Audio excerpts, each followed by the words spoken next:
Oke, selamat pagi sahabat-sahabat Galaxy TV, kembali di Jejak Peradaban. Untuk episode ketiga ini kita berada di situs Ngloram, di Desa Ngloram, Kecamatan Cepu, Kabupaten Blora.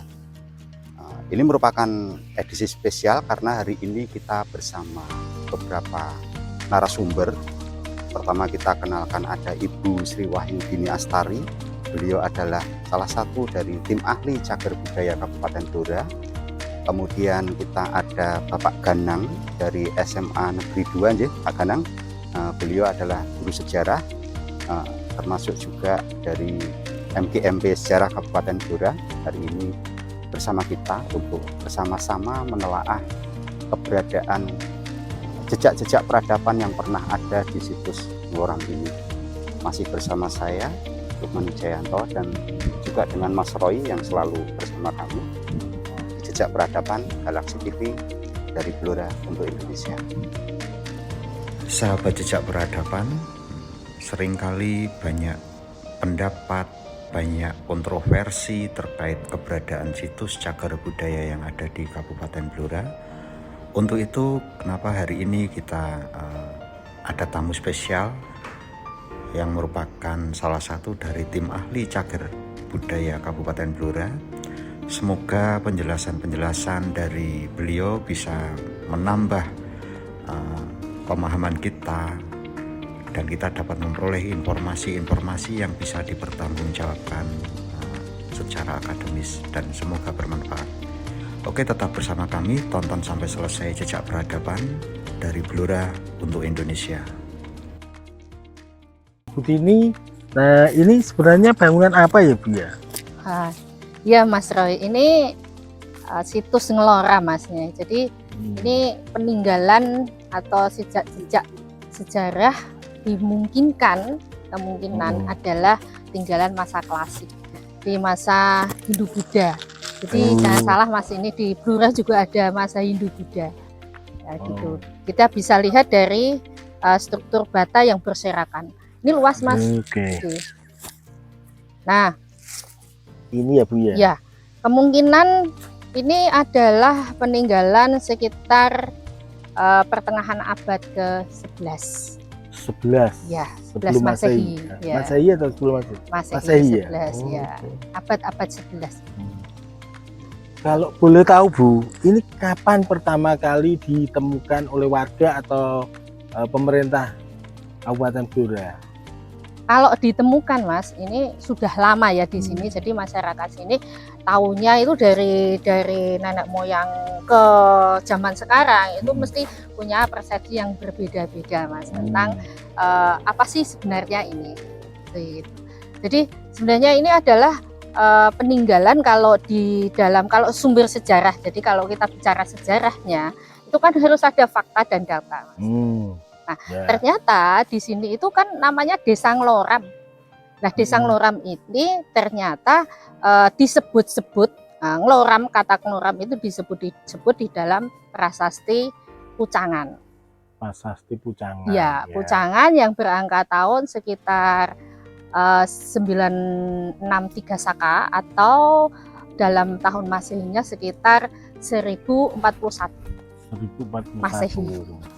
Ya, jadi sudah lama banget ya Mas ya. Ya.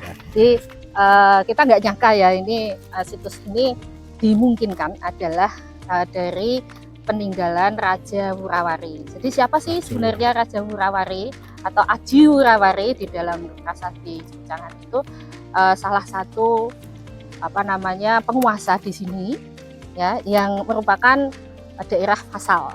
Ya, ini di zaman Fasal itu daerah kekuasaan. Jadi kekuasaan dari Mataram kuno.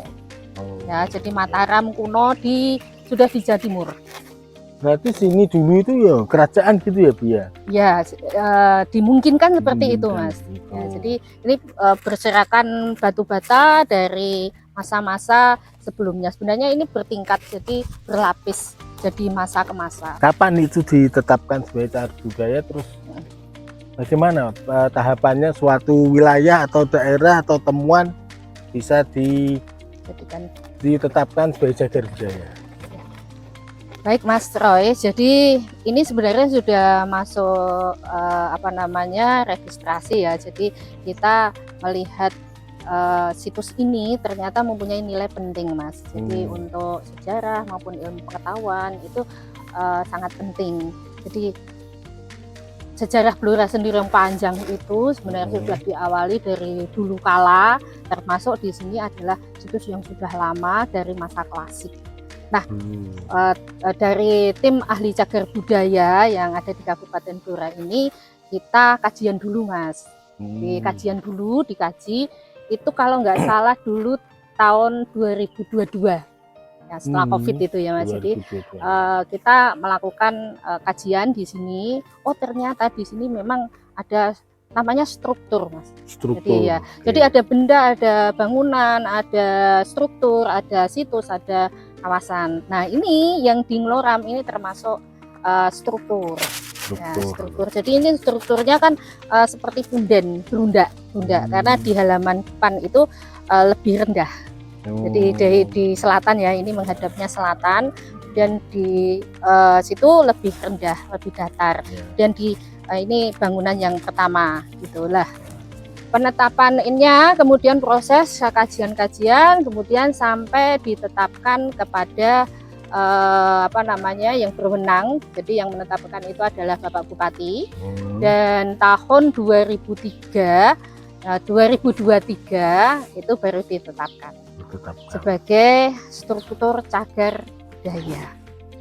Jadi kajian itu kita mulai dari informasi inventarisasi dulu Mas, diinventaris dari Dinpora Budpar itu kan ada inventarisasi tentang objek yang diduga cagar budaya. Kemudian baru kita ke lapangan, kita cari kajian-kajiannya, termasuk tadi prasasti Pucangan ya Mas. Terus baru kita tuliskan kajian, kemudian kajian itu kita rekomendasikan ke Bapak Bupati untuk ditetapkan. Nah, seperti itu Mas. Berarti mungkin ada prasasti itu yang menjadi itu penanda.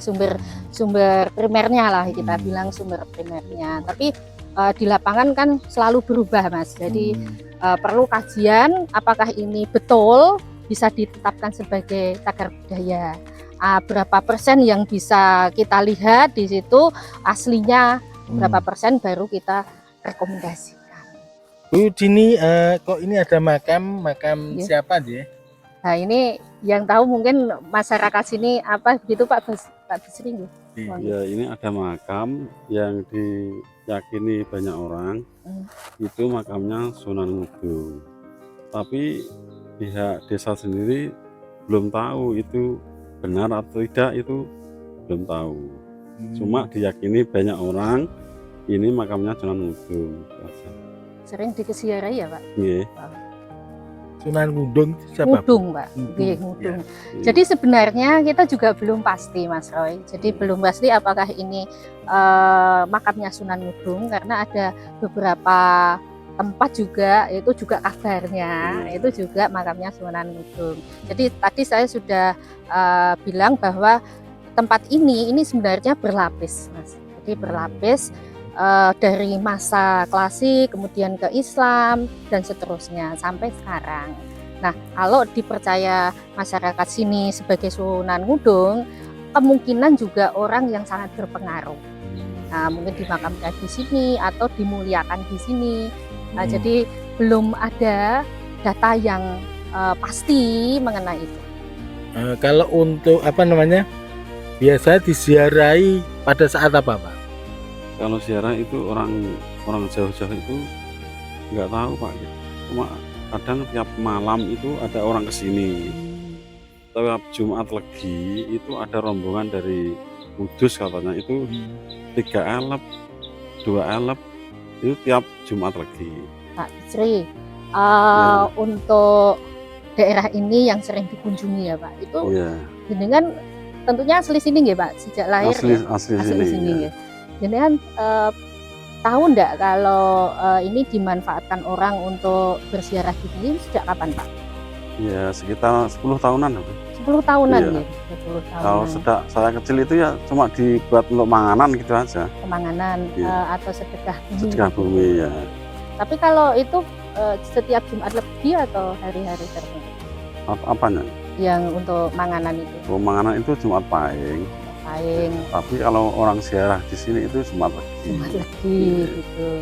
Nah, jadi sebenarnya apakah ini betul Sunan Ngudung itu belum ada namanya data primer. Jadi data primer itu belum ditemukan Mas bahwa ini Sunan Ngudung atau siapa. Tapi yang jelas kalau data primernya dari prasasti Pucangan, nah itu bisa nyambung. Tapi kalau yang di masa Islam ini kita belum tahu apakah ada data primer tentang kebenaran yang valid. Ini antara bata ini dengan itu sama nggak materialnya? Kalau bata di sini sama Mas, ini jadi bata-bata yang ada di sekitar sini kan terus diletakkan kemungkinan begitu Mas. Ya. Nah, tapi yang beda kan ini nih Mas. Ya, misalnya ini ya beda ini. Jadi tidak pada masanya karena bentuknya juga nggak ini di zaman itu. Jadi di zaman klasik enggak. Kalau bata-bata ini kan besar Pak. Nanti kita boleh cari yang bata paling utuh ya Pak ya. Ada nggak Pak? Ada yang paling utuh. Ya, yang paling besar ini soalnya sudah cuil-cuil. Artinya material ini kemungkinan material zaman industri sekarang bisa jadi. Bisa jadi. Okay. Nah, mungkin karena untuk buat nanda gitu. Tapi kalau ini nggak sejaman lah gitu. Saya kalau bilangnya nggak sejaman. Beda ya Bu ya. Beda.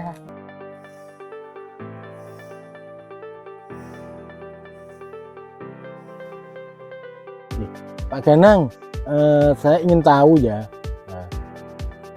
sejauh mana peran guru-guru MDMP Kabupaten Blora melihat situs-situs yang ada di Blora, mana saja yang pernah dikunjungi, dan itu nanti berdampak apa pada edukasi?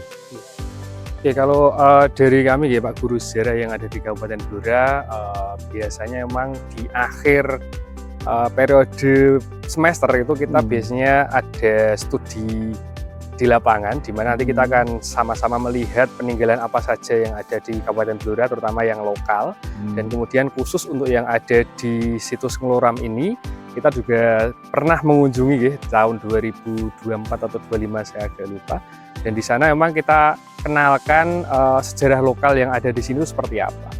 Kemudian tidak hanya bagi guru-guru, untuk siswa juga, terutama di siswa di sekolah saya, kelas 10 itu ada pengenalan materi sejarah lokal. Nah, biasanya kalau dalam sejarah lokal itu kita memang menginginkan siswa itu untuk bisa mengetahui apa-apa saja situs atau peninggalan apa yang ada terdekat dari rumah mereka masing-masing. Nah, biasanya mereka nanti akan sangat atraktif untuk melihat dan juga mengunjungi, termasuk salah satunya adalah di situs Ngloram ini, karena kebetulan saya juga dari SMA 2 Cepu, sekolah yang paling dekat ya, sekolah menengah atas yang paling dekat dengan situs ini, maka tidak sedikit juga yang siswa ternyata setelah ditugaskan seperti itu mereka akhirnya mencari tahu dan datang ke situs Ngloram ini. Nah, dari tugas itulah kemudian nanti tugas dari para guru juga meluruskan tentang apa-apa saja data yang sudah didapatkan siswa, terus kita kembangkan dengan yang memang dari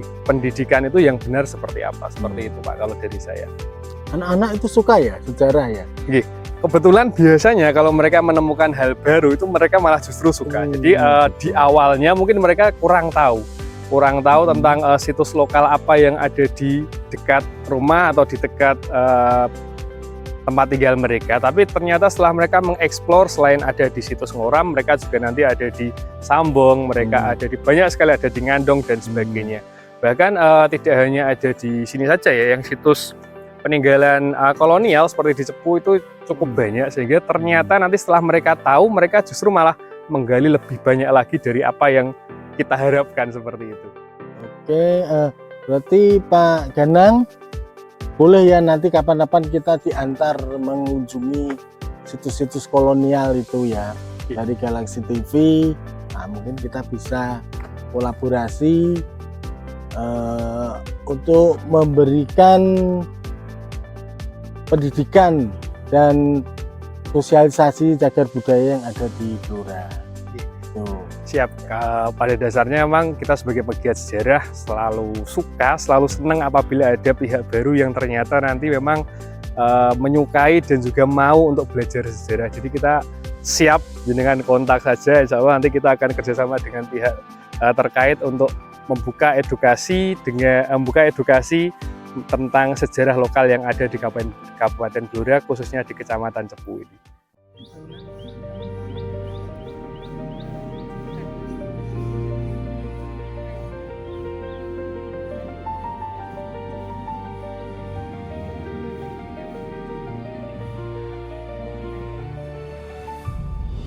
Mas Roy, ini loh Mas Roy. Jadi ini batu batanya kan beda dengan batu bata yang sekarang.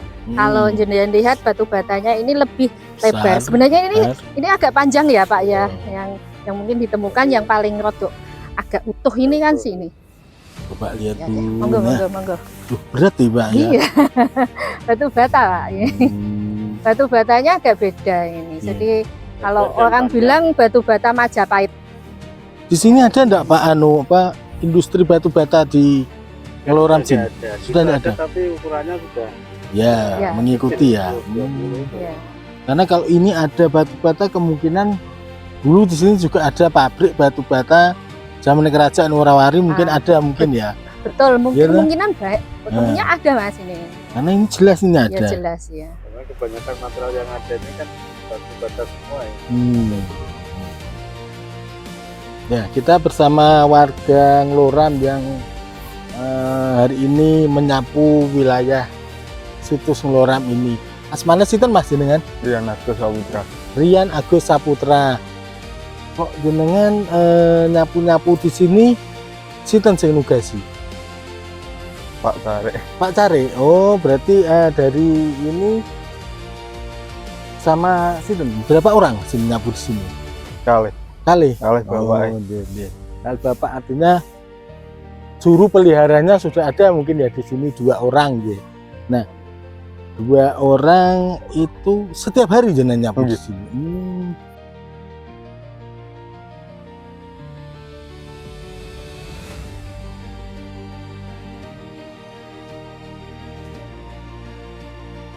Oke, Bu Dini, ini kok ada prasasti dengan bahasa apa ini? Bu Dini kira-kira mungkin bisa menceritakan Ya, tentang prasasti. kebenaran prasasti ini.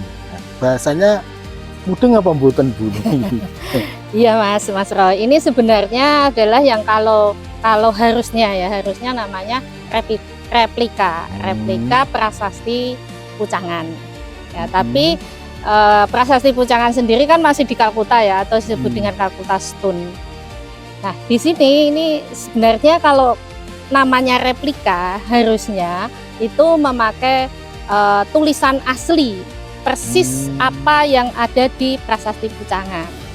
Jadi kalau prasasti Pucangan itu memakai bahasa Jawa kuno dan Sanskerta dan tulisan Kawi, mestinya ya sama. Tapi ini nyuwun sewu ya, jadi mohon maaf. Ini kan pakai huruf abjad alfabet. Ya, jadi ini yang dinamakan replikanya mesti bukan seperti ini replika itu. Ya, tapi nggak apa-apa lah, ini untuk informasi saja.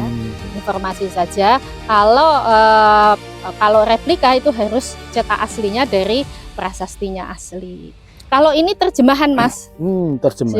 Ya, ini sudah diterjemahkan ke pakai huruf alfabet. Oke, walaupun aku sendiri masih bingung.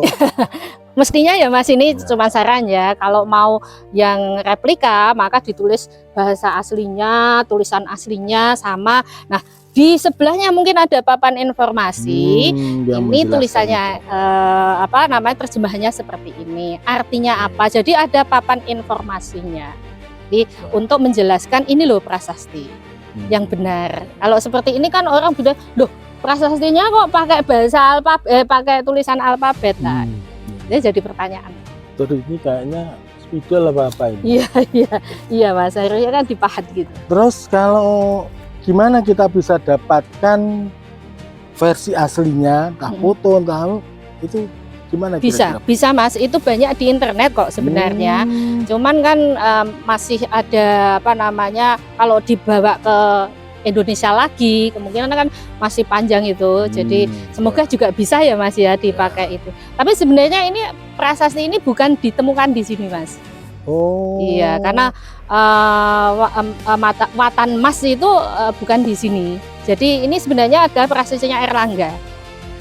Zaman Airlangga. Zaman Airlangga. Jadi masa Airlangga, pada masa itu ada peristiwa pralaya, Maha Pralaya, ketika Raja Wurawari atau Aji Wurawari itu menyerang kerajaannya Teguh Dharmawangsa, yang pada masa itu Teguh Dharmawangsa sedang menikahkan putrinya dengan siapa namanya Airlangga. Airlangga sendiri itu adalah keponakannya dari Raja Dharmawangsa, begitu ya Pak ya, Pak Danang ya, Pak Danang. Jadi ini adalah peristiwanya atau silsilah dari dinasti Isyana yang merupakan penguasa Mataram Hindu Jawa Timur, sudah ke timur pindah gitu ya Pak Danang.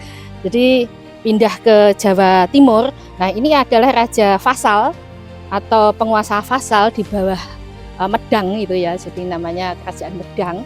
Nah ini menyerang Raja Airlangga Dharmawangsa ya. Terus kemudian Airlangga kan melarikan diri, melarikan diri dan membangun kerajaannya lagi. Kemudian di masa pemerintahannya itu menyerang ke sini Pak. Nah jadi menyerang ke Wurawari, istilah balas dendam gitu ceritanya. Nah ini disebutkan di apa namanya di prasasti ini. Artinya yang membuat prasasti ini Airlangga. Ya, pada masa pemerintahan Airlangga dan tidak di sini. Oh. Nah, jadi ini informasi bahwa keberadaan Raja Wurawari itu ada ya dan dimungkinkan adalah wilayah. Jadi kita punya berapa situs Bu kira-kira? Wah, ini banyak sekali kita situs. Kalau situs itu cagar budaya sendiri ya Mas, itu ada dari kriterianya, ada masuk benda, bangunan, setur, kemudian ada situs dan kawasan. Itu banyak sekali. Benda itu hampir di rumah artefak itu hampir 200 ya Mas Lukman. Jadi 200-an, kemudian bisa sampai 300 ya, 300-an. Dan itu belum yang ada di in situ ya, di tempat aslinya. Itu banyak banget Pak Mas. Jadi ini kita perlu, oh ya satu lagi mungkin Mas Roy, untuk pembangunan objek yang diduga cagar budaya sekalipun atau yang sudah ditetapkan, pembangunan atau apa ya, untuk memperindah itu boleh ya, tetapi untuk disarankan pada masyarakat bahwa untuk pembangunan yang ada di sekitar situs itu harusnya kita konsultasi.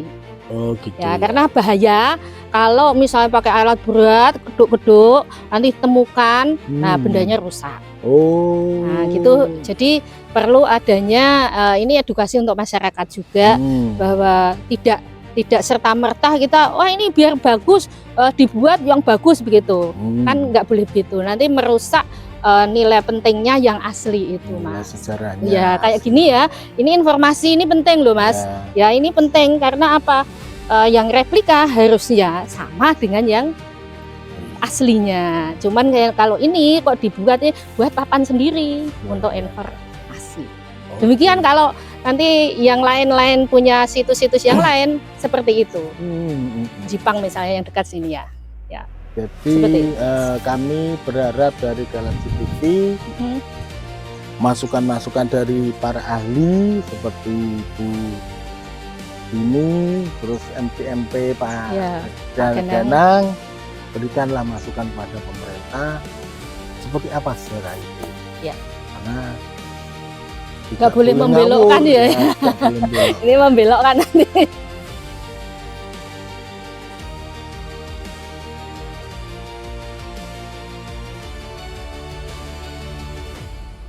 Oke sahabat Galaxy TV semuanya, demikian tadi jejak peradaban di situs Ngloram, di Desa Ngloram, Kecamatan Cepu, Kabupaten Blora.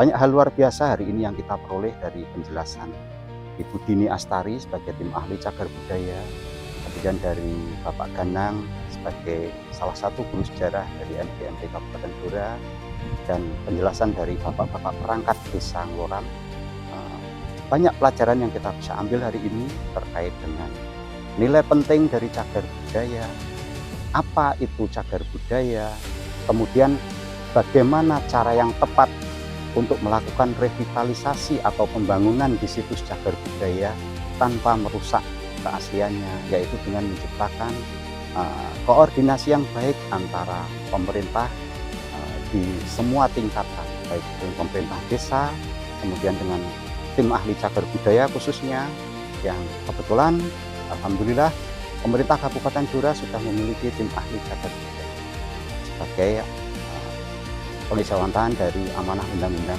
Nomor 11 Tahun 2010 tentang cagar budaya.